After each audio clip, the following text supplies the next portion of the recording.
Hello दोस्तों, मेरा नाम अनुज कुमार। आज इस वीडियो में जानेंगे खेत का क्षेत्रफल कैसे निकालते हैं। अब देखिए, खेत का क्षेत्रफल निकालने के लिए जैसे कोई आयत का अगर खेत है हमारे पास, तो उसका क्षेत्रफल आप आसानी से निकाल सकते हो लंबाई गुणा चौड़ाई करके। या वर्ग टाइप का खेत है, उसका भी क्षेत्रफल आप आसानी से निकाल सकते हो भुजा का वर्ग कर कर। लेकिन कुछ खेत इस टाइप के होते हैं समलंब आकार का, तो उसमें इस फॉर्मूले को यूज करना है। समांतर आकार का खेत है तो ये वाला फॉर्मूला लगाना है, और समचतुर्भुज टाइप का खेत है तो इस तरह का फॉर्मूला लगाना है। वर्ग टाइप का है तो भुजा का वर्ग करना है, आयत का है तो लंबाई गुणा चौड़ाई करना है। ये फॉर्मूले आपको याद हैं तो आप किसी भी टेढ़े मेढ़े सीधे किसी भी प्रकार के खेत को क्षेत्रफल आसानी से निकाल सकते हैं। ठीक है, एक तरीका तो ये है इस फॉर्मूले से। दूसरा तरीका इसे दो भागों में बांट कर, यानी त्रिभुजों के आकार में बांट कर, दो भागों में बांट कर इनको इन फॉर्मूलों को लगाकर खेत का क्षेत्रफल आप आसानी से निकाल सकते हैं। अब देखिए, हमें ये समलंब आकार का खेत है, इसका क्षेत्रफल निकालना है। पहले एक क्षेत्रफल निकाल के आपको बताता हूँ। आपको उसी तरह किसी भी खेत का निकालना है, वही फॉर्मूला यूज करना है जिस टाइप का खेत है। तो आप सभी प्रकार के खेतों का क्षेत्रफल आसानी से निकाल सकते हैं। अब देखिए, मैंने एक खेत ले रखा है समलंब आकार का। ठीक है, ये समलंब आकार का मैंने एक खेत ले रखा है, इसका हमें क्षेत्रफल निकालना है और इसे बीघा में भी बदलना है। ठीक है, अब देखिए, इस टाइप का जो खेत है, मैंने भी आपको फॉर्मूला बताया था 1/2 समांतर भुजाओं का योग इंटू ऊंचाई।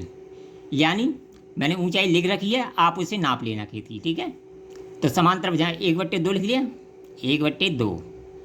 तो समांतर भुजाओं का योग कितना है, 200 प्लस 300। ऊंचाई कितनी है, 130। ठीक है, फॉर्मूले में इनका मान रख दिया। अब देखिए, 1/2 लिख लिया, इन दोनों को जोड़ा कितना हो गया, 500 इंटू 130।